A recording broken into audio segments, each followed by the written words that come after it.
viendo, ¿qué estuvimos viendo en la clase pasada? No recuerdo. Las bacterias. Las formas, los tamaños. Las formas que tenían, profe, los cocos, los cocos. La Y estructura. de las diferentes... Diferenciarlos solo con forma. Bien, en cuanto a la estructura que vimos, ¿qué partes de la bacteria vimos? El citoplasma, el núcleo y los órganos, ¿no? ¿Órganos? ¿Tienen órganos la bacteria? No. Orgánulos, creo. Bien. No tiene orgánulos la bacteria. Desaprobado. Orgánulos, ¿no?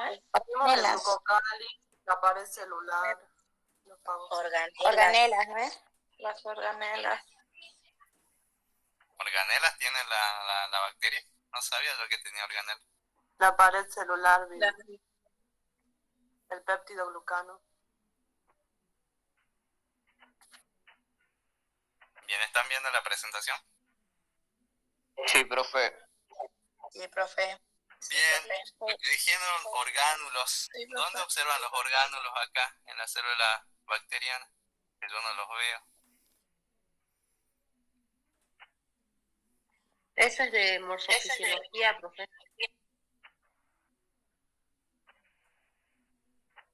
¿Tienen orgánulos?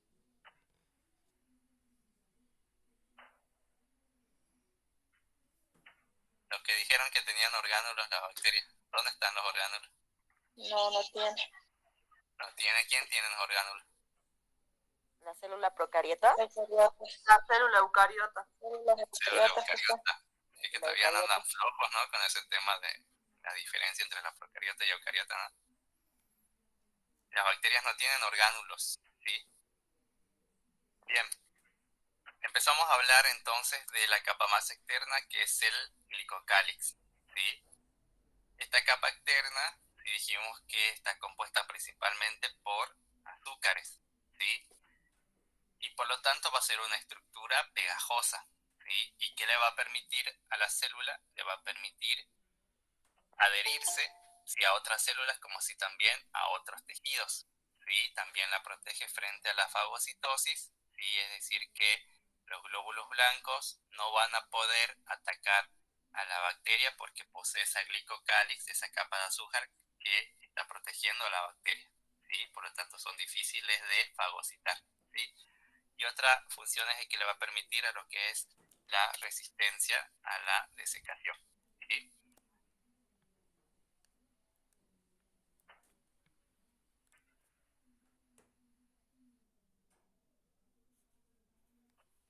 Bien, dijimos que este glicocálix puede formar una cápsula o una capa mucosa. ¿Sí? Dijimos que la cápsula es una envoltura densa y gruesa, rígida y bien delimitada y que tiene la propiedad de excluir a los colorantes. En cambio, la capa mucosa va a ser una capa de glicocálix, ¿sí? Que se deforma con facilidad, va a ser flexible y se va a extender hacia afuera de la célula, ¿sí? Vimos algunos ejemplos y luego llegamos a lo que es la pared celular, que es la estructura que se encuentra por debajo de la cápsula o capa mucosa, ¿sí? Esa pared celular es bastante rígida, ¿sí? Y va a envolver lo que es la membrana citoplasmática. Al ser rígida, al ser dura, le va a conferir rigidez y le va a dar forma a la célula, y una de las funciones principales es que le va a permitir a la bacteria soportar todo lo que es la presión osmótica. Ustedes saben que el interior de la célula, en el citoplasma, posee grandes cantidades de proteínas, de enzimas, de sales minerales, de metabolitos que hacen que el agua y otras moléculas que se encuentren por fuera de la bacteria tiendan a entrar hacia el interior, y por lo tanto si la bacteria no tiene pared celular, la célula se va a hinchar, ¿sí? Se va a llenar de agua hasta que va a llegar un momento que va a explotar, ¿sí? Y esto no ocurre porque posee esa pared celular dura, rígida que evita que la célula se llene de agua, ¿sí? Y también mencionamos que cuando se fabrican los antibióticos, ¿sí? ¿Dónde van a actuar? Van a actuar sobre la pared celular, ¿sí? ¿Por qué? Porque la mayoría de los antibióticos tienen como objetivo degradar lo que es la pared celular, ¿sí? Y entonces, al degradar la pared celular de las bacterias van a quedar sin esa capa rígida y por lo tanto se va a producir lo que es la lisis, porque no va a haber, digamos, esa capa protectora que le va a permitir soportar esa presión osmótica. Por lo tanto, por ejemplo, cuando se utiliza la penicilina, ¿qué hace la penicilina? Actúa sobre la pared celular de las bacterias, la va a degradar, por lo tanto las bacterias van a quedar susceptibles y van a morir, porque no van a tener esa pared celular y van a morir por lisis osmótica, es decir, que se van a llenar de agua, se van a hinchar, ¿sí? Y van a morir, ¿sí? Y otros antibióticos actúan de la misma forma, van a atacar principalmente lo que es la pared celular, ¿sí? Bien, dijimos que el principal componente de la pared celular es el péptidoglucano o mureína, ¿sí? Que es un polímero que está formado por aminoazúcares y aminoácidos que están unidos por esos puentes peptídicos, ¿sí? Esos puentes peptídicos ustedes saben que químicamente son bastante difíciles de romper y por lo tanto van a formar todo ese entramado, digamos, de aminoazúcares y aminoácidos unidos por esos puentes. Por lo tanto van a estar unidos fuertemente, por lo tanto la pared, al estar unido por esos enlaces, ¿qué va a ser? Va a ser bastante resistente, ¿sí? Por eso le da esa fuerza a la pared y le da esa dureza, esa resistencia, ¿sí? Existe una tinción, ¿sí? Que se utiliza en el laboratorio, que es la tinción diferencial de Gram, ¿sí? Y esta tinción, si pudieron ver el video, ¿sí? Vieron que es bastante sencillo, ¿sí? Se utilizan 4 tipos de colorantes, ¿sí? Donde se va a permitir identificar a las bacterias gram positivas y a las bacterias gram negativas, ¿sí?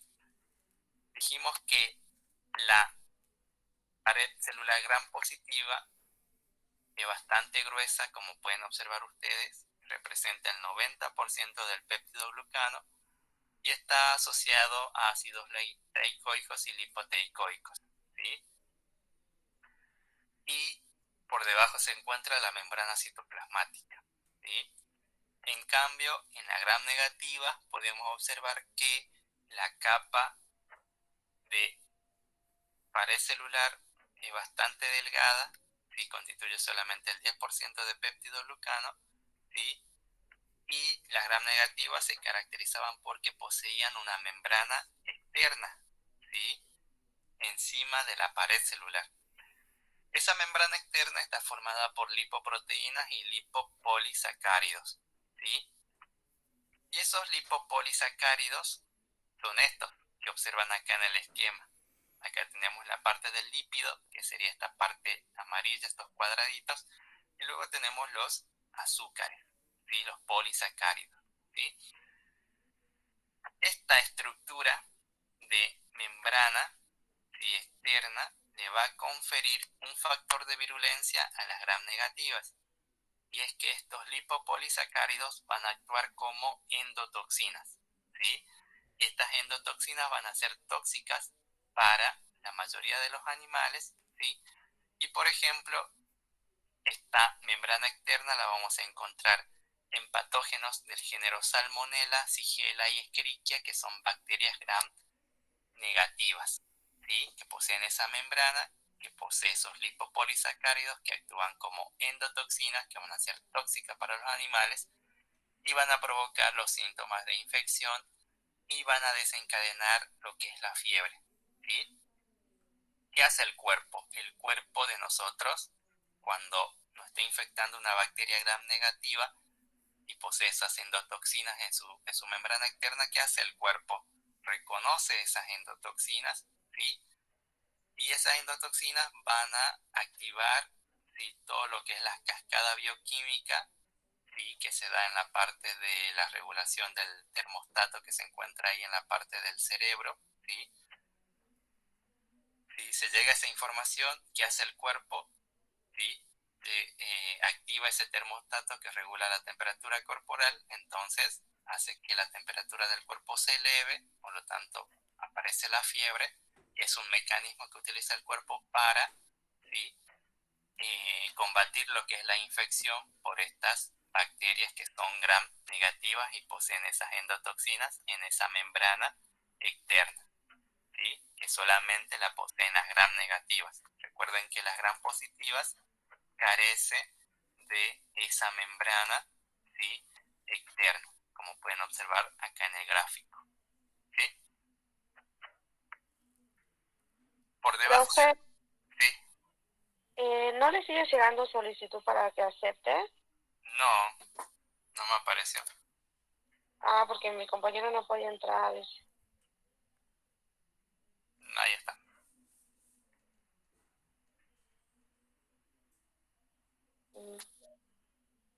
Ahí está, gracias, profe. Sí, no escuché la notificación. Ah, igual, gracias, profe.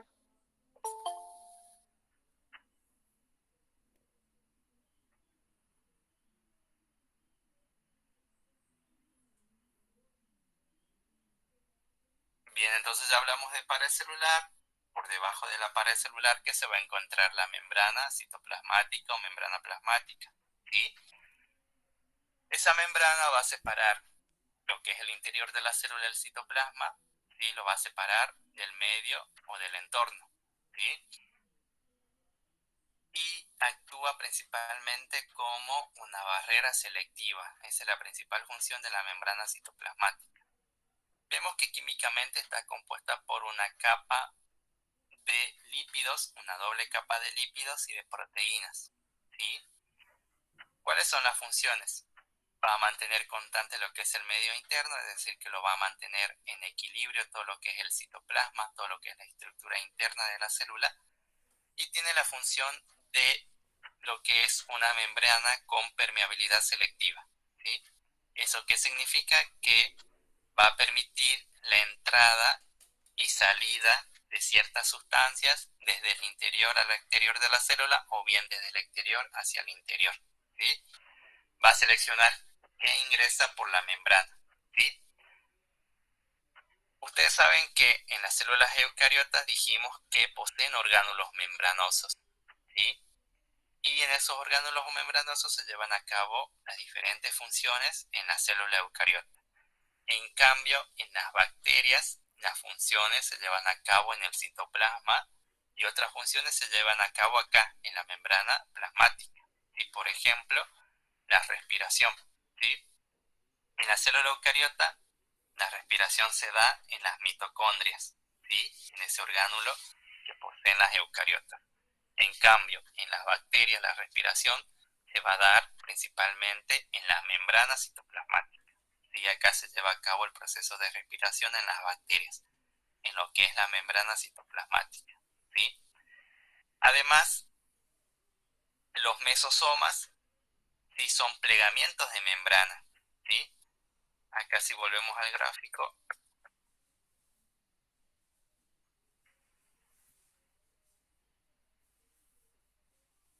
¿están viendo el gráfico? Sí. Bien, acá tenemos la membrana citoplasmática, esta de color rosado, ¿sí? Los mesosomas son plegamientos de la membrana, ¿sí? Esos plegamientos van a intervenir sobre todo en los procesos de lo que es la reproducción de las bacterias, ¿sí? Cuando veamos la parte de reproducción, vamos a ver cómo esos mesosomas, esos plegamientos de membrana, intervienen para dividir a la célula madre en dos células hijas en el proceso de reproducción, ¿sí? Y esas son las principales funciones que cumple la membrana citoplasmática, ¿sí? Y ya por debajo de la membrana se encuentra obviamente todo lo que es el medio interno de la célula bacteriana, Y entonces vamos a encontrar el citoplasma, vamos a encontrar los ribosomas, las inclusiones, lo que es el nucleoide, lo que es el plásmido, y todo eso se van a encontrar en lo que es el citoplasma. El citoplasma va a ser ese líquido viscoso que tiene grandes concentraciones de proteínas, enzimas, sales, minerales, donde van a estar inmersas de las otras estructuras de la célula bacteriana, donde se van a encontrar los ribosomas, el nucleoide, los plásmidos, las inclusiones y otras estructuras.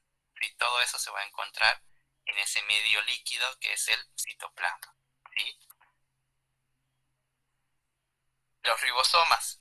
¿Sí? Los ribosomas son pequeñas estructuras en forma globular donde se lleva a cabo el proceso de la síntesis de proteínas. ¿Sí? Ustedes pueden observar que hay grandes cantidades de ribosoma en todo lo que es el citoplasma. Y es donde se lleva a cabo la síntesis de proteínas. Son todos estos puntitos negros que pueden observar. ¿Sí? Luego tenemos las inclusiones. ¿Sí? Las inclusiones son pequeños gránulos. ¿Sí? Acá pueden observar. Son pequeños gránulos de reserva, ¿sí? Donde se van a almacenar diferentes tipos de sustancias cuando la bacteria se encuentra en ambientes que tienen abundantes nutrientes, ¿sí? Por lo tanto, la bacteria va a formar esos gránulos de reserva, va a almacenar esos nutrientes para ser utilizados luego cuando el ambiente se torne desfavorable o haya, digamos, escasez de nutrientes, ¿sí? Entonces, en esos gránulos va a almacenar esos nutrientes, ¿sí? Para utilizarlos, ¿sí? En el futuro, ¿sí? O bien, no pueden almacenar nutrientes, pero esas inclusiones van a servir también para almacenar residuos de lo que es el metabolismo que se lleva a cabo en el interior de la célula, ¿sí? Luego tenemos lo que es el nucleoide, ¿sí? Que vendría a ser la región libre del citoplasma que va a contener lo que es el material genético, ¿sí? El material genético en las bacterias es ADN, ¿sí? En forma circular, ¿sí? Y no se encuentra asociado a proteínas, ¿sí? En esa región del nucleoide entonces va a estar el material genético que contiene toda la información genética de la bacteria, ¿sí? Aparece también otra estructura, ¿sí? En este caso aparecen los plásmidos. ¿Qué son los plásmidos? Van a ser pequeñas moléculas de ADN circular y ustedes pueden observar que está separado de la región del nucleoide, ¿sí? Esta molécula de ADN, ¿sí? Contiene genes, contiene información, por ejemplo, de genes que están asociados a lo que es la resistencia a los antibióticos, ¿sí? Estos plásmidos se pueden transmitir, ¿sí? Se pueden transferir entre bacterias que son de diferentes especies, ¿sí? Ustedes saben que últimamente las bacterias son bastante resistentes a los antibióticos, ¿sí? Y al estudiar estas bacterias se vieron que poseían estos plásmidos, esa molécula ADN adicional por fuera del nucleoide que contenía esa información genética, esos genes que hacían que la bacteria sea resistente a los antibióticos, ¿sí?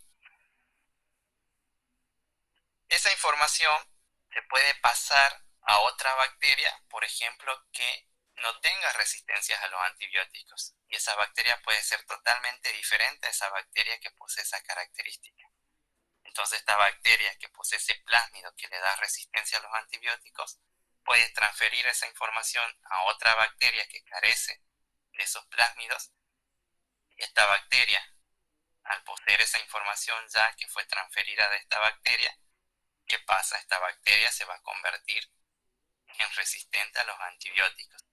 Y de esa manera, esa información se va pasando entre diferentes tipos de bacterias, ¿sí? Y por lo tanto, eso acarrea un problema, para lo que es la salud, porque los antibióticos no van a ser efectivos. ¿Sí? ¿Por qué? Porque estas bacterias van a poseer esa información que la hace resistente a los antibióticos. ¿Sí? Por eso las bacterias son bastantes, digamos, son las más evolucionadas porque tienen esas características que permiten, digamos, transferir información desde una bacteria que es diferente hacia otro tipo de bacteria y la puede convertir, ¿sí? Por ejemplo, en una bacteria resistente a los antibióticos. O bien puede ser que la información del plásmido no sea de resistencia, puede ser que tenga una información para fabricar o producir un cierto tipo de toxina, ¿sí?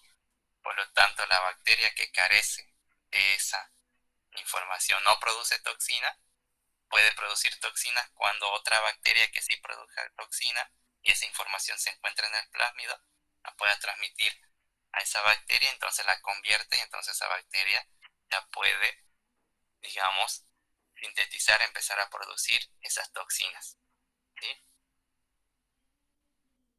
En cuanto a lo que es el movimiento, ¿sí? El movimiento de las bacterias se va a dar o se lleva a cabo a través de lo que es el flagelo, ¿sí? Esta colita que poseen las bacterias, ¿sí?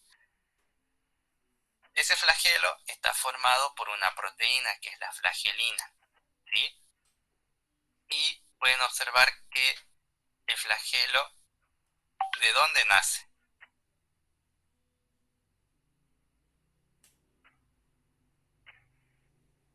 ¿De dónde nace el flagelo? ¿Del citoplasma? Bien, nace desde la parte interna de la bacteria, ¿sí? Desde el citoplasma y la membrana citoplasmática, ¿sí? De ahí empieza a crecer, ¿sí? Empieza a adquirir esa forma de colita, de apéndice, ¿sí? Y dependiendo de la especie, va a variar el número, ¿sí? Hay bacterias que poseen un solo flagelo, hay bacterias que poseen numerosos flagelos, ¿sí? Y algunas bacterias que no poseen flagelos, pero tienen otros tipos de movimiento, ¿sí? ¿Cómo funciona el flagelo? ¿Sí? Ustedes saben que el flagelo tiene un cuerpo basal que está formado por proteínas motoras que se encuentran anclados en lo que es la membrana citoplasmática y lo que es la pared, ¿sí? Esas proteínas van a consumir energía que proviene del citoplasma, por eso está en contacto con el citoplasma, porque de ahí va a obtener la energía, esas moléculas energéticas que la va a utilizar como combustible para que empiece a rotar ese motor. Entonces, al rotar ese motor, ¿sí? El flagelo empieza a moverse en forma de las hélices del helicóptero, así se mueven los flagelos, ¿sí? Debido a que el motor empieza a rotar, eso va a permitir que se mueva así como la hélice de los helicópteros, y ese movimiento impulsa entonces a la bacteria para que se pueda desplazar, ¿sí? Eso en cuanto a lo que es el flagelo, ¿sí? Además, las bacterias presentan otras estructuras que son similares a los flagelos, pero no participan en lo que es la movilidad, ¿sí? Tenemos lo que son las fimbrias y los pilis, ¿sí?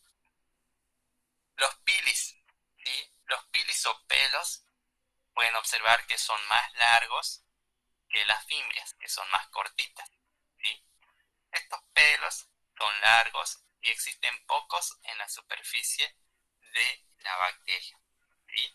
Y van a participar sobre todo en lo que es el proceso de conjugación, ¿sí? Eso que yo le estaba mencionando cuando se intercambia esa información genética de los plásmidos de una bacteria a otra, se da a través de los pelos o pelos sexuales, de los pilis o pelos sexuales, ¿sí? Entonces estos pelos van a entrar en contacto con la otra bacteria y de esa manera se transfiere esos plásmidos, esa información genética, hacia la otra bacteria que no posee esa información, ¿sí? Porque los pelos también están conectados, digamos, con el citoplasma, con la parte interna de la bacteria. En cambio, las fimbrias son más cortitas y se encuentran de forma numerosa en toda la superficie de la célula, pero estas fimbrias no están en contacto con el interior, es decir, que solamente están acá en la superficie y le van a permitir la adherencia de la bacteria a otras bacterias, a otras células o bien a otras superficies, ¿sí? Eso en cuanto a la diferencia entre los pilis y la fimbria, ¿sí? Bien, a modo de repaso, ¿sí? Acá pueden observar las diferentes estructuras que vimos en la clase, ¿sí? Empezamos con la estructura más externa, la 1. ¿Qué estructura será? La cápsula. La cápsula. La estructura número 2, La pared rígida, profe. la pared celular. Sí, recordemos celular. que es gruesa en las gram positivas y es delgada en la gram negativa, ¿sí? Sí. Por debajo de la pared, ¿qué se encontraba? El citoplasma. Citoplasma. Antes La del membrana citoplasmática. La membrana citoplasmática. la membrana citoplasmática y recién se va a encontrar el citoplasma, ¿sí?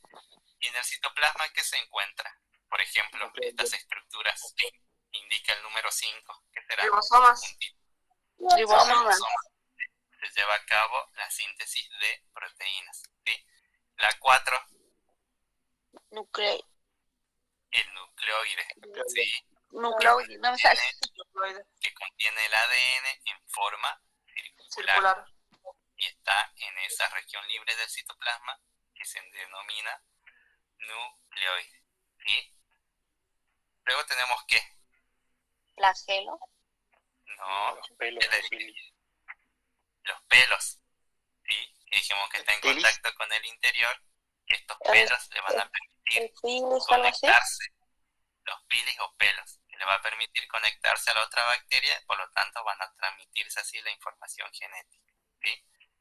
Luego tenemos estos cortitos que están acá en la superficie. Las fimbrias. Algo Las así era. fibras, ¿sí? Que le va a permitir la adherencia a la célula, ¿sí? Y luego tenemos ¿qué? El flagelo. Flagelo, que le va a Flagelo. permitir ¿qué? A la bacteria, La movilidad. Viento. movilidad, ¿sí? Bien, ya están bien entonces para el parcial.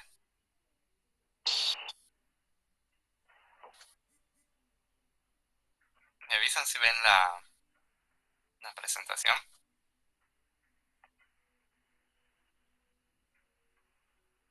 Nada, profe.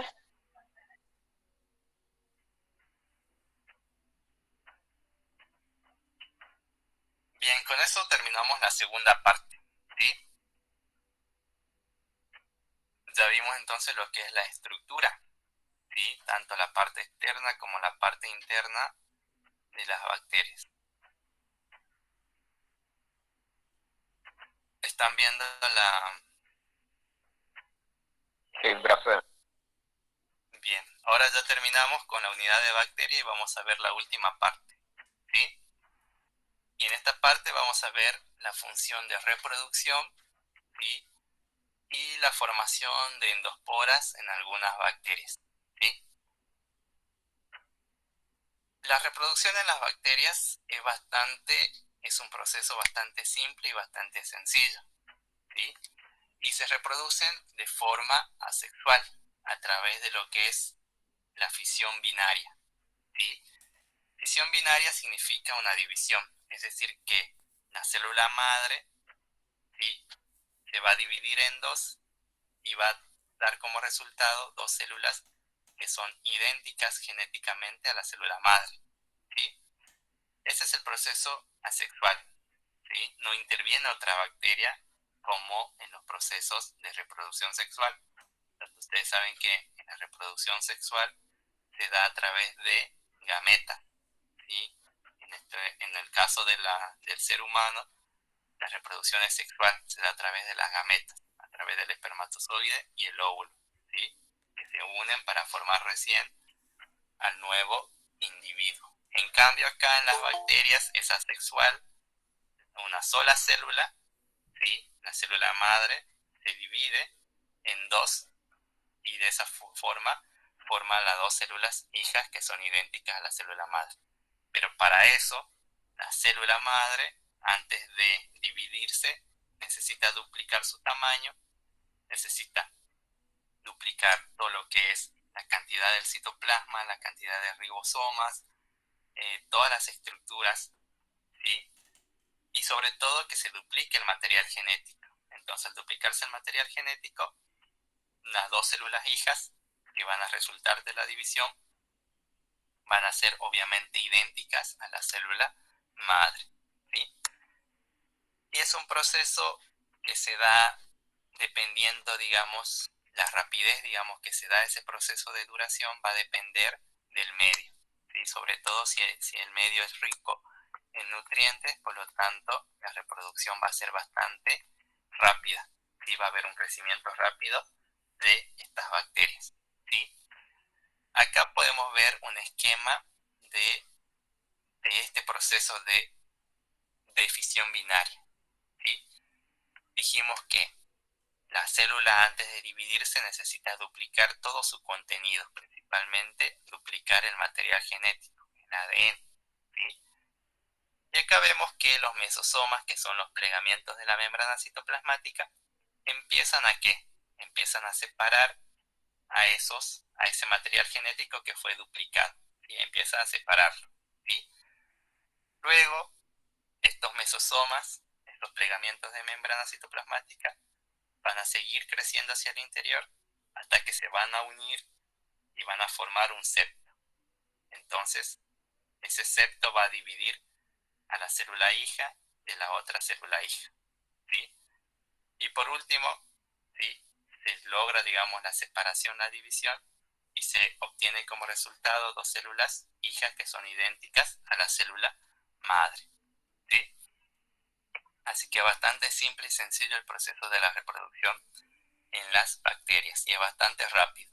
Ustedes pueden observar de cómo una sola bacteria se empieza a dividir por fisión binaria y se obtiene una población de millones de bacterias y en un tiempo bastante corto, que generalmente dura aproximadamente entre 12 a 24 horas, ¿sí? Que una sola bacteria puede producir una colonia, una población de millones de bacterias, ¿sí? En la comparación de los organismos superiores como el ser humano, que ¿cuánto tarda en que nazca un nuevo individuo? Una vez que se produce la reproducción, la fecundación del óvulo y el espermatozoide, ¿cuánto tiempo? 9 meses. 9 meses. Entonces, 9 meses para que nazca un nuevo individuo y así aumente la población. Y por eso es bastante largo el tiempo en los organismos superiores. En cambio, en las bacterias es un proceso bastante sencillo. En corto tiempo, una sola bacteria origina una colonia, una población de millones de bacterias, ¿sí? A través de ese proceso de división, de fisión binaria.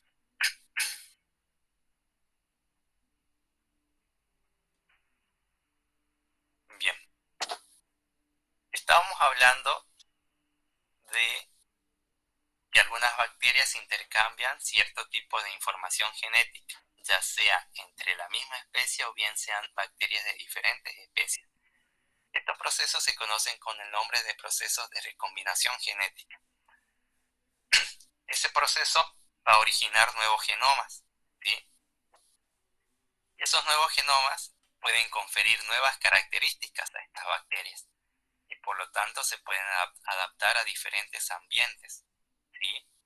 Le daba el ejemplo característico de la resistencia a los antibióticos, ¿sí?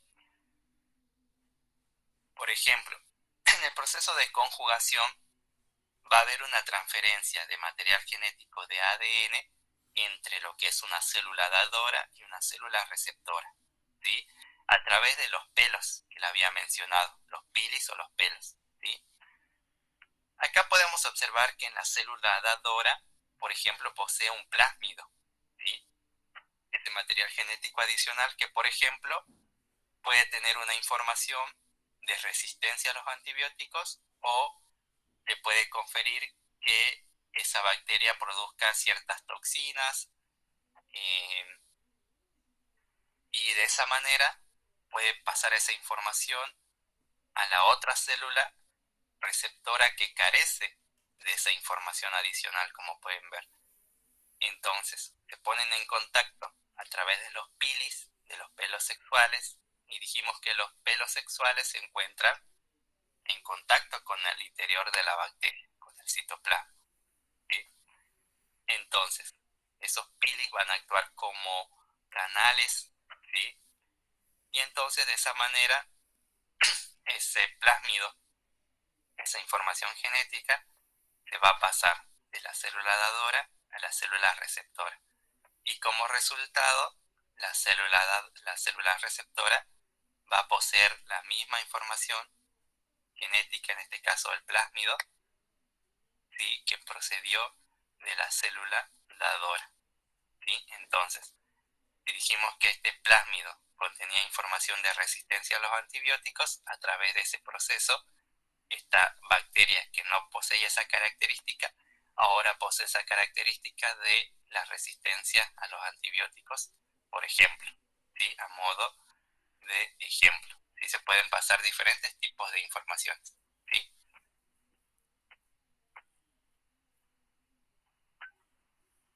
Otra forma en que las bacterias se recombinan, digamos, su información genética es que cuando captan fragmentos de ADN que fueron liberados por una bacteria que murió. Y acá pueden ver que la bacteria está lisada, y está rota. Entonces, muere y libera los fragmentos de ADN al ambiente. Entonces viene otra bacteria, capta esos fragmentos y pueden observar que la va a incorporar a su cromosoma y por lo tanto va a tener esa nueva información que procedió de esa bacteria, ¿sí? Y de esa manera la célula se encuentra transformada, ¿sí?, con una nueva información que fue captada, ¿sí?, a partir de estos fragmentos de ADN que fue liberado por esta bacteria que se lisó, que murió y liberó esos fragmentos al ambiente, ¿sí? Y de esa manera la célula puede adquirir nueva información genética y a través de este proceso de transformación, ¿sí?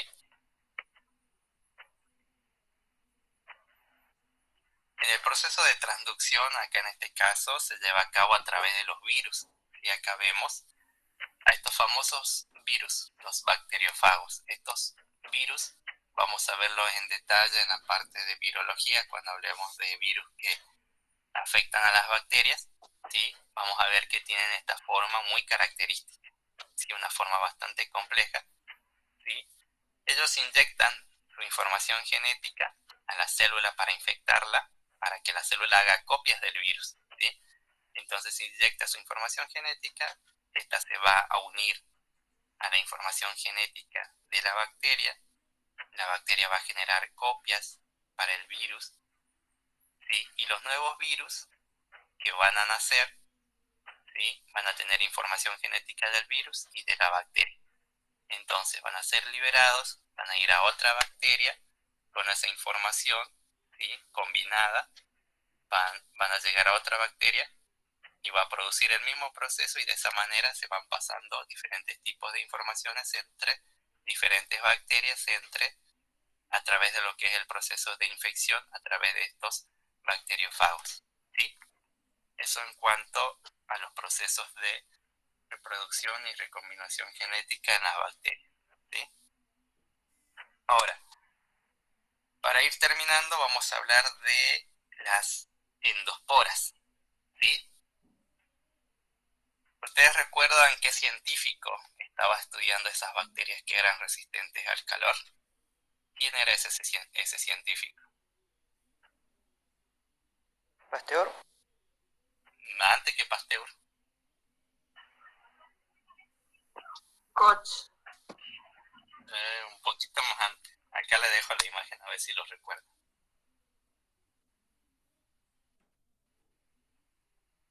¿Quién será este señor? Profe, yo sabía su nombre, bien, Ferdin, algo con Fer, por eso. ¿Sí, Fernandín? ¿Qué? Oski, algo así fue. Cuando Ahí está. Verdad. Con, sí, que era un botánico que estudiaba algas unicelulares y también empezó a estudiar las bacterias del género Vegiatoa, que son bacterias del azufre. Él estaba muy interesado en que estas bacterias eran muy resistentes al calor, ¿sí? ¿Y por qué eran resistentes? Porque él descubrió que estas bacterias formaban endosporas, ¿sí? ¿Y qué son las endosporas? Estas son las endosporas, poseen estas estructuras muy características, ¿sí?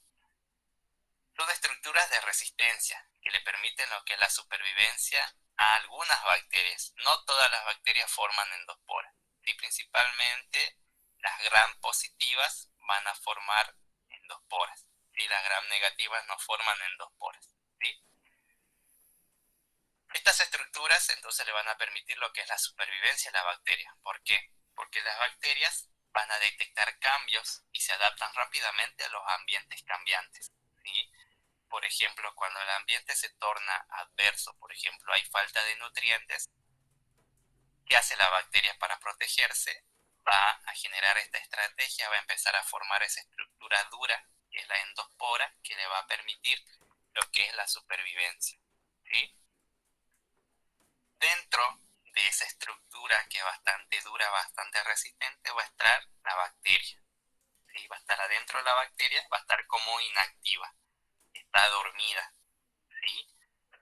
Y de esa manera, al estar dormida, al estar inactiva, no realiza los procesos metabólicos que lleva a cabo una bacteria normal.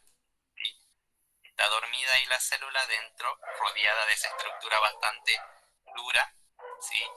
Y de esa manera le permite sobrevivir durante bastante tiempo en ambientes que le son desfavorables. ¿Sí?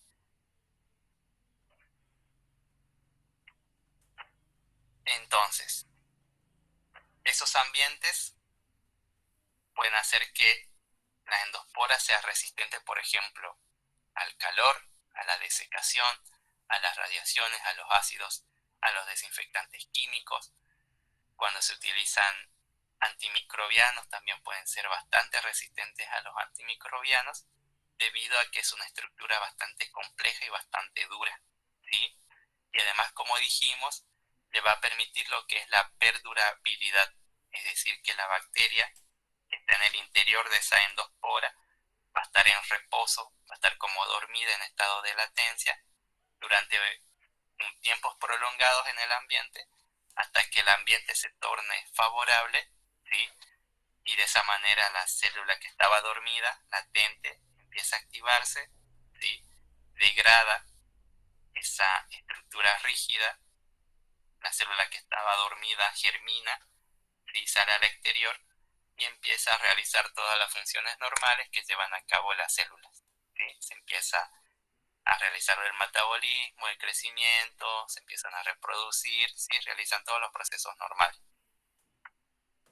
¿Por qué es dura la endospora? Porque químicamente está compuesta por ácido dipicolínico y iones de calcio.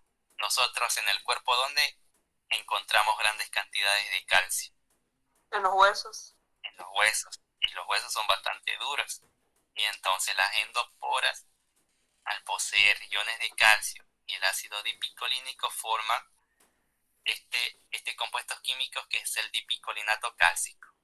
Que entonces va a ser bastante duro porque posee calcio. Por eso son bastante resistentes estas endosporas, ¿sí? Estas estructuras. ¿Sí? Y podemos observar que tiene diferentes capas. ¿Sí? Tenemos la capa más externa, que es el exosporium, ¿sí? Y luego tenemos la cutícula, que está hecha de proteínas, y por debajo encontramos lo que es el córtex o corteza, que está formada por péptido glicano, ¿sí? Y por debajo de esa corteza recién se va a encontrar lo que es el núcleo de la endospora. ¿Sí? No se confundan con el núcleo de las células eucariotas. No, este es el núcleo de la endospora. ¿Qué va a contener ese núcleo? Ese núcleo de la endospora va a estar deshidratado, ¿sí? Y contiene todo lo que es la parte interna de la célula. ¿Sí? Va a contener la pared celular, va a contener la membrana, va a contener citoplasma, va a encontrar ribosomas, enzimas, ¿sí? Y lo que es el ADN, todo lo que es el nucleoide, pero todo eso va a estar deshidratado en el núcleo. Y por eso es que la célula está inactiva, está dormida, no realiza ningún proceso, ¿sí? Porque está en ese estado de latencia para sobrevivir en el ambiente, ¿sí? Y de esa manera logra proteger ese material genético que se encuentra acá en el nucleoide, en el interior, ¿sí? Así que no se confundan con el núcleo de la célula eucariota, ¿no? Este es el núcleo de la endospora, ¿sí?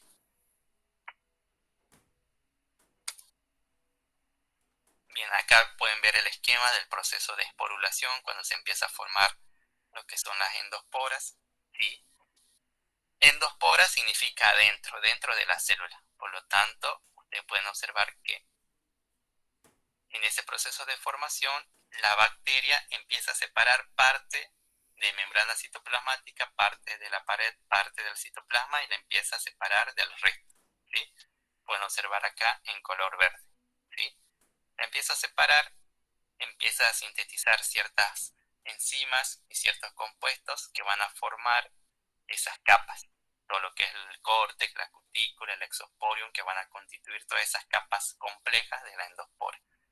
Y de esa manera, ese citoplasma, el material genético, la membrana citoplasmática, va a estar protegido en ese núcleo de la endospora, rodeado por esas diferentes capas que son bastante duras, ¿sí? Y de esa manera van a ser liberadas en el ambiente.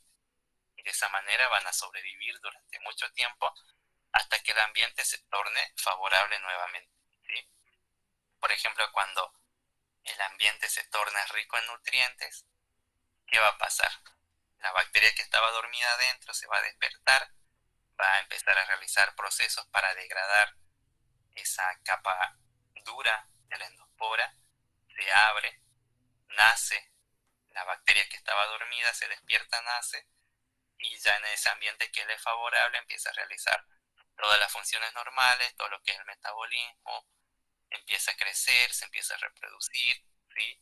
Hasta que nuevamente el ambiente se torne desfavorable, por ejemplo, hay falta de nutrientes, hay altas temperaturas, hay una alta radiación, se empiezan a utilizar desinfectantes, entonces ese ambiente no le es propicio, por lo tanto, nuevamente la bacteria empieza a formar esa endospora para protegerse en esos ambientes que le son desfavorables, ¿sí? Y ahora vamos a ver algunos ejemplos de endosporas de importancia clínica, ¿sí? Acá tenemos dos géneros que forman endosporas que son importantes desde el punto de vista clínico, ¿sí? Tenemos al género Bacillus y al género Clostridium, ¿sí? Estos dos géneros son bacterias gram positivas, ¿sí? Como dijimos que las endosporas se forman en algunas bacterias que son gram positivas, ¿sí? Pero no se forman en las gram negativas, ¿sí? Por ejemplo, en Bacillus anthracis, ¿sí? Nosotros ya vimos este ejemplo cuando hablamos de Koch, cuando él estableció sus postulados que establecen lo que es la causa y el efecto de las enfermedades. Vimos que él trabajó con Bacillus anthracis para demostrar que esta bacteria causaba lo que es el anthrax o carbunco, ¿sí? Esta bacteria, ¿sí? Además de tener la capacidad de formar endosporas, tiene cápsula. Dijimos que la cápsula le confiere a las bacterias que no sean atacadas fácilmente por los glóbulos blancos, ¿sí? Como que protege la cápsula. Además, al poseer cápsula produce endospora y además Bacillus anthracis produce la toxina, entonces la convierte en una bacteria que es candidata para ser usada como agente en las armas biológicas, ¿sí? Es uno de los buenos candidatos para ser utilizado para fabricar ese tipo de armas, ¿sí? Para las guerras biológicas, ¿sí? Porque posee todos estos factores. Tiene cápsula, produce toxina, produce endosporas, por lo tanto es un buen candidato, ¿sí? Dijimos que este anthrax va a afectar principalmente al ganado, como así también ocasionalmente puede afectar al hombre, ¿sí? Bacillus anthracis en el ambiente se va a encontrar en forma de esporas que van a estar acá en el suelo, ¿sí? Y pueden durar mucho tiempo en ese ambiente, hasta que son ingeridas o ingresan al animal o al cuerpo de nosotros, ¿sí? Y ustedes saben que el cuerpo del animal, como así también nuestro organismo, va a ser rico en nutrientes, en azúcar, en agua, por lo tanto, se va a convertir en un ambiente propicio para estas endosporas, ¿sí? Una vez que están dentro de nuestro cuerpo, al estar en un ambiente que les es propicio, ¿qué hacen? Se despiertan, ¿sí? Germinan estas endosporas, liberan a estas bacterias, y esas bacterias empiezan a realizar los procesos metabólicos de crecimiento, empiezan a reproducirse, y a medida que se reproducen van produciendo las diferentes toxinas. Y eso es lo que va a aparecer, digamos, a incidir en la aparición de los síntomas, ¿sí? En las personas, como así también en los animales, ¿sí? En las personas, ¿sí? Tenemos dos tipos de antrax. Tenemos el antrax cutáneo, ¿sí? Que afecta sobre todo lo que es la piel, cuando las esporas entran a través de las heridas abiertas o abrasiones, ¿sí? Y producen esta formación de una pápula indolora de color rojizo que luego se torna de color negra, y aparecen fiebres, náuseas y vómitos, ¿sí? Y a través del tratamiento con los antibióticos, esta herida puede desaparecer cuando pasen ciertos días, ¿sí? Desaparece esa pústula de color negra, ¿sí? El antrax respiratorio más grave, ¿sí? Porque se produce cuando se inhala esas endosporas. Esas endosporas van a llegar a los alvéolos pulmonares, ¿sí? Y van a producir diferentes síntomas, lo que es la fiebre, aparece el dolor en el pecho, ¿sí?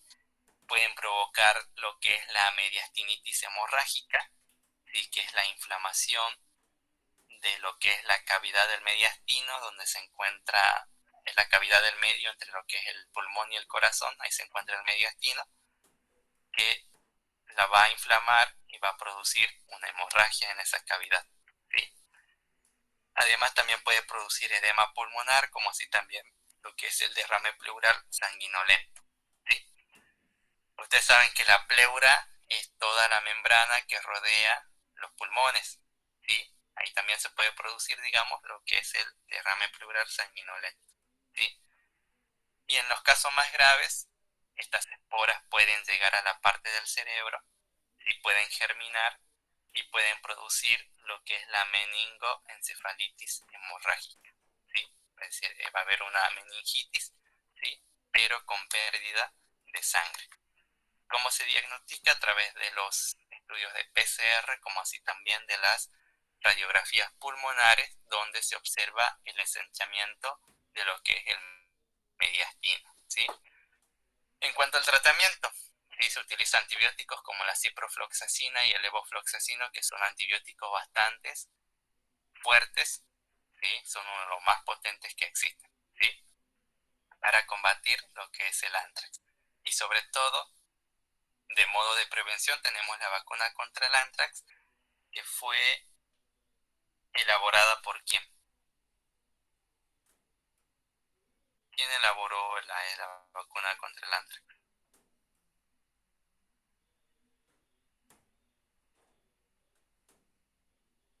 ¿Quién fue?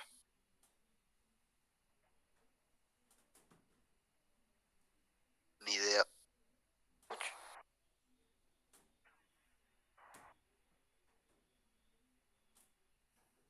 ¿Quién fue?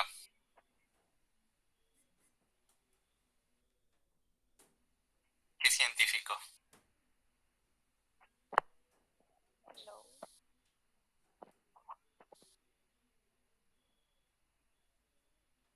Luis Pasteur, profe. Sí, Louis Pasteur, sí, elaboró la vacuna contra el antrax, sí, como así también contra la rabia y el cólera aviar. Sí, eso lo vimos en el desarrollo histórico de la microbiología.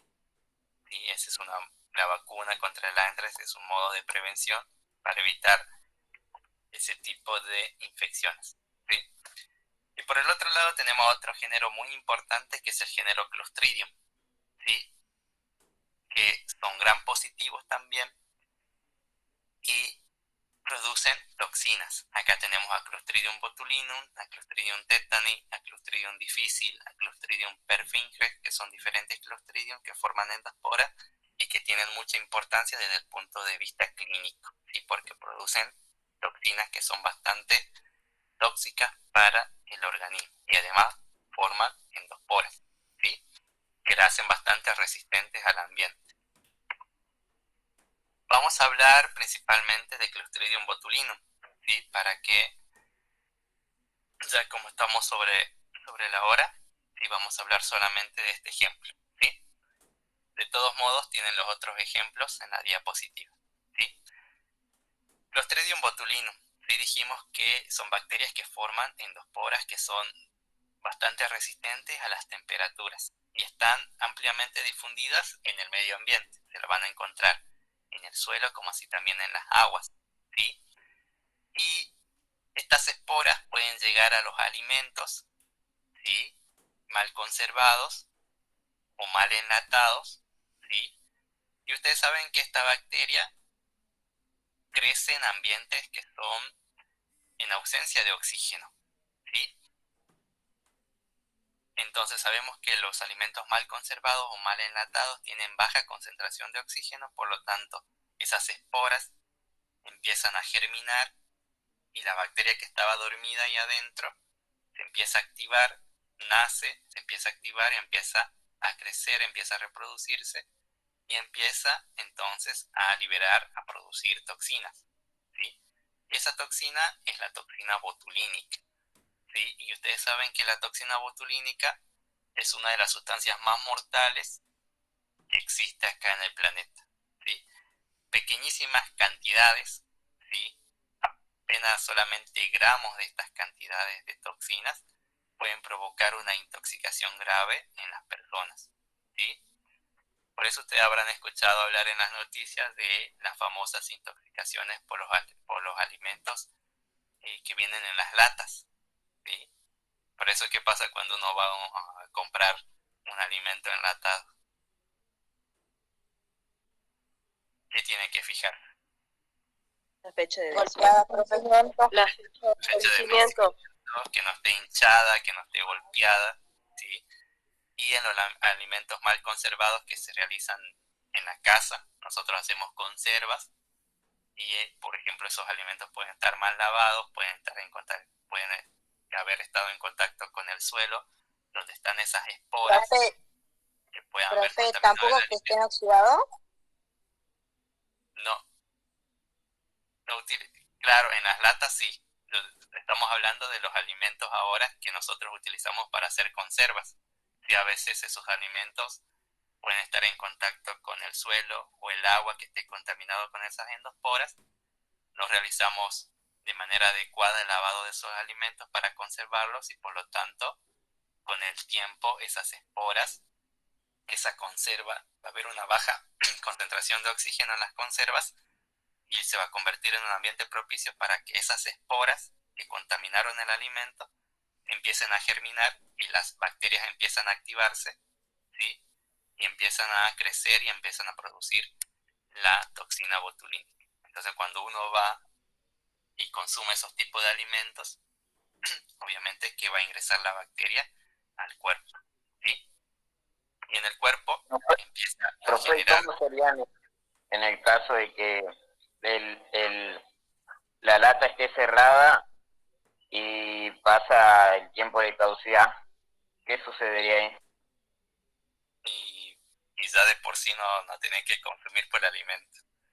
Si ese alimento está contaminado con esporas de Clostridium botulinum, ustedes saben que al pasar la fecha de vencimiento, todo el contenido interno de la lata va a ir cambiando químicamente y generalmente se tornan con bajo contenido en oxígeno, lo que está adentro. Por lo tanto, si ese alimento está contaminado con esporas de Clostridium botulinum, ese ambiente bajo en oxígeno va a hacer que esas endosporas germinen, se abran y las bacterias que estaban dormidas se empiecen a activar y empiecen a crecer y empiecen a producir esas grandes cantidades de toxinas. Y cuando uno va, consume un alimento enlatado que ni se fijó en la fecha de vencimiento, lo consume y posiblemente tenga toxina botulínica, obviamente que le va a producir esos cuadros tóxicos en el cuerpo, ¿sí? Y estas toxinas son principalmente neurotóxicas, es decir, que van a afectar a lo que es el sistema nervioso. Y sobre todo van a bloquear las señales, ¿sí? Los impulsos nerviosos que se envían a los músculos. Ustedes saben que nuestros músculos se contraen, se relajan. Y esos impulsos son controlados por el sistema nervioso. Entonces la toxina botulínica es una neurotoxina que va a llegar a bloquear esos impulsos, ¿sabes? Esas señales. ¿Y qué hace? Bloquea la contracción muscular. Por lo tanto va a producir una parálisis flácida, ¿sí? Se observa que principalmente los músculos de la cara empieza a aparecer lo que es una parálisis flácida en esos músculos. Pueden observar cómo los músculos están relajados, están decaídos, debido a que no hay una contracción muscular, ¿sí? Aparece lo que es la fatiga, la debilidad, visión borrosa, aparece dificultad para tragar y al hablar, porque ustedes saben que estos mecanismos de tragar y al hablar están obviamente realizados por músculos, ¿sí? Y al estar relajados no le va a permitir a la persona alimentarse ni tampoco hablar, ¿sí? También aparecen diarreas, inflamación abdominal, debilidad en el cuello, y si esta neurotoxina sigue avanzando por el cuerpo puede llegar a los músculos respiratorios, es decir, principalmente a la parte del diafragma, y eso va a impedir que se produzca de manera correcta lo que es el mecanismo respiratorio de inhalación-exhalación, ¿sí? Por lo tanto va a conducir a una falla respiratoria, ¿sí?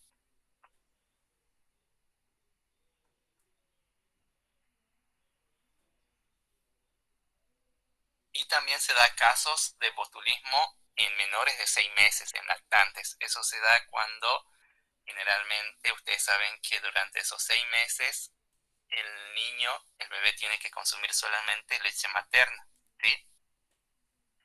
Luego de ese tiempo recién se le empiezan a incorporar alimentos líquidos, alimentos sólidos, ¿sí? Aparte de la leche materna, ¿sí? Y hay en algunas ocasiones de que niños se infectaron, digamos, con esporas de Clostridium botulinum cuando le dieron de consumir miel. Y esa miel estaba contaminada con esas esporas, ¿sí? La mayoría de los casos de botulismo en los lactantes tienen este factor común, que todos los niños fueron alimentados por miel contaminada por estas esporas, ¿sí? O también puede ser por cualquier otro alimento que esté contaminado también por las esporas, pero la mayoría de los casos se dieron por el consumo de miel contaminada, ¿sí? Por eso, durante los 6 meses se da solamente leche materna, ¿sí? Y después se van a incorporar otros alimentos, obviamente con la higiene adecuada y con los cuidados adecuados, ¿sí? Y en los bebés también aparece lo que es la flacidez, ¿sí? Ustedes pueden ver cómo los músculos de la cara se encuentran relajados si no hay contracción muscular, ¿sí? Debido a que la neurotoxina bloquea esa señal de contracción, ¿sí? Entonces van a observar que los síntomas principales en los bebés va a ser la constipación, la pérdida del apetito, la debilidad, el llanto alterado. Ustedes saben que los niños no se pueden comunicar, pero una manera de advertir de que algo está pasando en su cuerpo es ese llanto alterado, ¿sí? Que es una señal que indica que algo está pasando, que algo le está pasando a los niños, ¿sí? Y aparece lo que es la pérdida del control de la cabeza, ¿sí? Y la dificultad, y como así también lo que es la parálisis respiratoria, ¿sí? Cuando usted observa un niño afectado por botulismo, pueden observar que no logra mantener el cuello, ¿sí? Debido al relajamiento de los músculos, ¿sí? Es como que los bebés están así decaídos. Ustedes levantan un bebé que tiene botulismo, lo levantan y es como que el bebé está así todo decaído, ¿sí? Porque no hay contracciones en los músculos debido a que se está bloqueando esa señal, ¿sí? Y de esa manera son los principales síntomas que se pueden observar en los niños, ¿sí?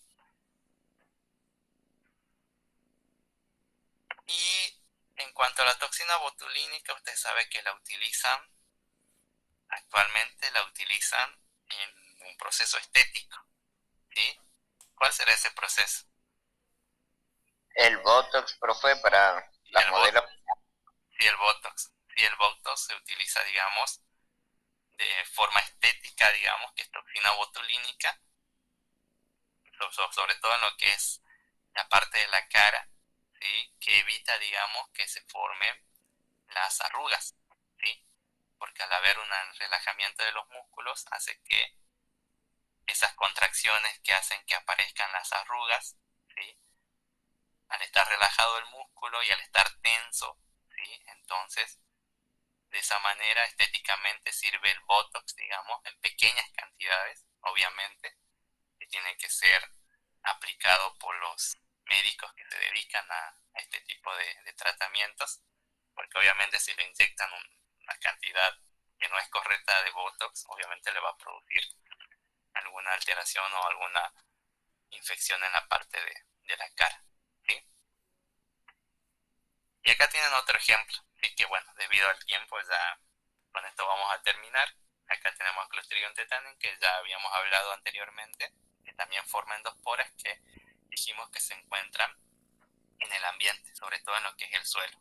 En esa Clostridium tetani está en forma de endospora en el suelo, está dormido, ¿sí? De forma inactiva, está ahí latente en el suelo, ¿sí?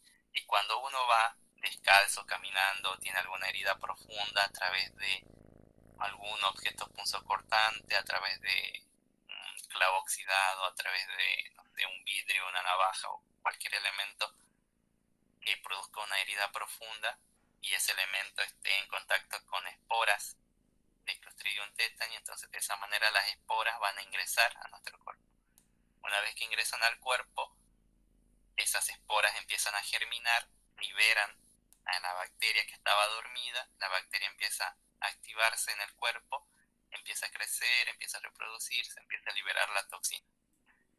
En este caso libera la toxina del tétanos, ¿sí? Que también es una neurotoxina que tiene un efecto contrario a la toxina botulínica. Dijimos que la toxina botulínica produce el relajamiento de los músculos, ¿sí? En cambio, en Clostridium tetani, esta neurotoxina bloquea esa señal, pero impide que el músculo se relaje. Por lo tanto, el músculo va a estar contraído en el caso de Clostridium tetani, ¿sí? Vemos cómo los músculos no están relajados, los músculos de la cara están bien contraídos y aparece esa mueca que se conoce como risa sardónica. Por lo tanto, como que el músculo al estar contraído de la cara no te permite relajar. Por eso aparece como esa señal que no puedes mover, los músculos están contraídos, ¿sí? Y cuando sigue avanzando, digamos, la toxina del tétanos a través del cuerpo, va a empezar a afectar órganos, ¿sí? Y músculos, ¿sí? Se va a empezar a dificultar la deglución de los alimentos, ¿sí? Va a llegar a la parte de los músculos respiratorios que puede conducir a una falla respiratoria porque los músculos van a estar bastante contraídos, ¿sí? Aparecen, las contracciones van a ser cada vez más fuertes, ¿sí? Los músculos de la espalda se empiezan a contraer cada vez más, el paciente adquiere esa posición arqueada y como no hay un relajamiento de los músculos porque están bloqueadas esas señales, las contracciones se van a volver cada vez más fuertes, se torna como una curva, ¿sí? La espalda. ¿Y qué hace la contracción con la columna vertebral? ¿Qué hace la contracción? La va a fracturar. Y por eso hay fracturas de columna, porque hay una contracción bastante fuerte de los músculos, ¿sí? Y obviamente para evitar todo esto, hay un modo de prevención que es la vacuna antitetánica, ¿sí? Que, como vimos en la clase pasada, que está incluida en la quíntuple, ¿sí? Para los recién nacidos, y luego se coloca la antitetánica para los adultos a partir de los 16 años, y obviamente cuando uno tiene alguna herida con algún elemento punzocortante, algún elemento oxidado, o estuvo en contacto con el suelo, anduvo descalzo, se lastimó, Entonces es recomendable de que vayan a la salita y se coloquen esa vacuna antitetánica para evitar que posiblemente si entraron esporas de Clostridium tetani, ¿sí?, no logren, digamos, generar las toxinas y provocar todos esos cuadros en nuestro cuerpo, ¿sí? En cuanto al tratamiento, se utiliza lo que es el ventilador pulmonar de asistencia, porque ustedes saben que los músculos están contraídos, no se puede respirar correctamente. También le dan al paciente fármacos que le va a permitir el relajamiento de los músculos, ¿sí? Y se utiliza el antibiótico, en este caso el metronidazol, que es bastante efectivo para eliminar las bacterias del cuerpo. Y acá tienen otro ejemplo de Clostridium difficile, que es una bacteria que está principalmente en los hospitales, ¿sí?, y forma endosporas, por lo tanto los desinfectantes y todo lo que se utiliza en los hospitales resulta muy difícil de eliminar, ¿sí?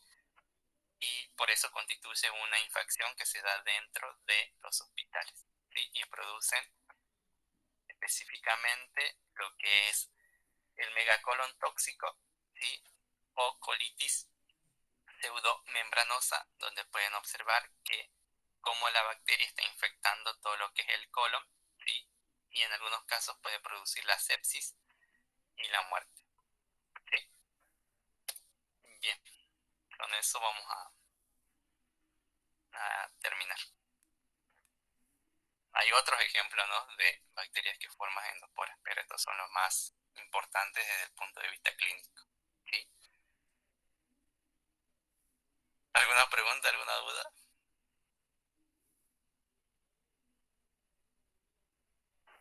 Profe, yo quería...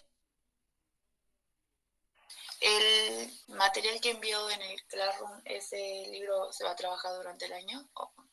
Sí, el Moonray, sí, ahora el Moonray vamos a utilizar para realizar el trabajo práctico de bacterias, ¿sí? Van a tener para el trabajo de bacterias van a tener dos bibliografías, el Moonray, que lo subí en el Classroom, y el Brook, que ya venimos trabajando con el Brook.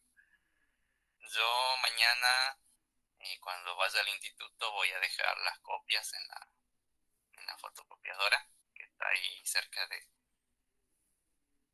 la Facultad de Agrarias. Voy a dejar ahí las copias de los capítulos para los que quieran sacar copias, bueno, lo sacan, ¿sí? Voy a dejar los dos capítulos, ya estaré subiendo el trabajo práctico. ¿Y qué más? Y el parcialito de esta unidad de bacterias va a ser la próxima semana. Sí, así que vayan estudiando. Profe, ¿Qué más? a decir que ahora, con esto es lo que subió ahora también a Classroom, ¿que no? ¿Qué cosa? Las copias que usted está dejando en la fotocopiadora, usted ya las pasó también acá Subí los libros. O sea, no, hasta ahora no pude recortar, digamos, para recortar exclusivamente el capítulo, para que sea menos pesado. Pero ya a ver si lo ya a ver si lo puedo editar, lo puedo cortar al libro y subo esa parte, ese capítulo en forma de PDF. Pero ya el material lo voy a dejar mañana en la fotocopiadora seguramente. Bien, profe, gracias. Profe, el tema del trabajo práctico que entregamos, más o menos, ¿cuándo tendremos nota o algo? ¿Quieren verlo desaprobados? No queremos verlos aprobados. No, ya seguramente el fin de semana ya estaré enviando revisando los trabajos prácticos. Es que sinceramente esta semana estoy con corto tiempo y bueno, ya eso lo dejé pendiente para el fin de semana, seguramente ya sentarme a corregir bien los trabajos prácticos. Y seguramente durante el sábado y el domingo ya estarán recibiendo las devoluciones del trabajo práctico 1. ¿Sí? Así que bueno. ¿Alguna otra duda? ¿Alguna otra pregunta? Profe, si no era por el Classroom, el trabajo para pasarle, era por el correo que usted dijo, le llegaba el correo, ¿no? Sí, ya estaré revisando. Bueno. Sí, si no, sí, se sube al Classroom o bien, si no pueden, lo envían al correo.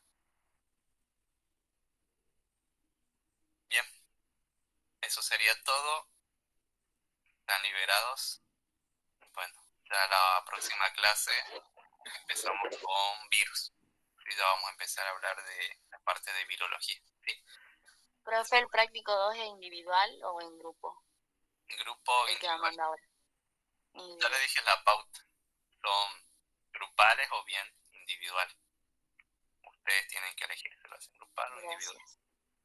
Sí, gracias. Muchas gracias, profe. Bien. ¿Están liberados, chicos? Chao, hasta luego. Listo, profe. profe. Chao, profe. Chao, hasta luego. Chao, profe. Chao, hasta luego. Profe. Chao, profe. Chao, hasta luego.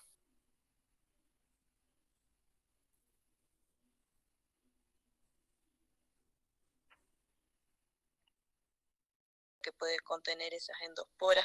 Puede ser que, digamos, no sé, en el alimento no se sienta ninguna diferencia, porque veo que algunos alimentos se ven bien, pero cuando uno los consume tienen sabor amargo, tienen algo diferente, o directamente no se los sienten, pasan de así desapercibidos. Ah, voy a decir en cuanto al sabor. Sí, yo digo, por ejemplo, como usted dice, se puede estar en los alimentos mal conservados, o mal, no sé, como usted dijo, mal elaborado, o algo así. Yo digo, o sea, veo que algunos alimentos se los ve bien, pero cuando uno lo consume se siente la diferencia, o bueno, o ya de por sí con la vista, uno lo ve porque tiene color raro, unas manchas. Claro, ya no directamente ya se siente, digamos, porque al estar en una conserva o en una lata, recordad que se empieza a degradar, a descomponer todo lo que está dentro y cambia obviamente químicamente tanto el olor como así también lo que se puede ver, digamos, a simple vista. Sí, pero sobre todo con lo que es el olor. Directamente te está indicando de que no hay que consumir, digamos. ¿Sí?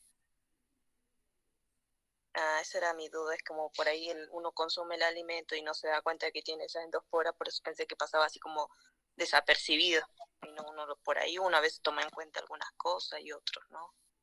Claro, sí, pero más, no exclusivamente en los enlatados y mal conservados, porque usted ya al abrir, digamos, por ejemplo, una conserva que ya está descompuesta, obviamente ya con el olor ya te está indicando de que no tenés que consumirlo, digamos, en el caso de las conservas, sí, porque son ambientes bajos en oxígeno donde esta bacteria se puede activar y empieza a generar las toxinas.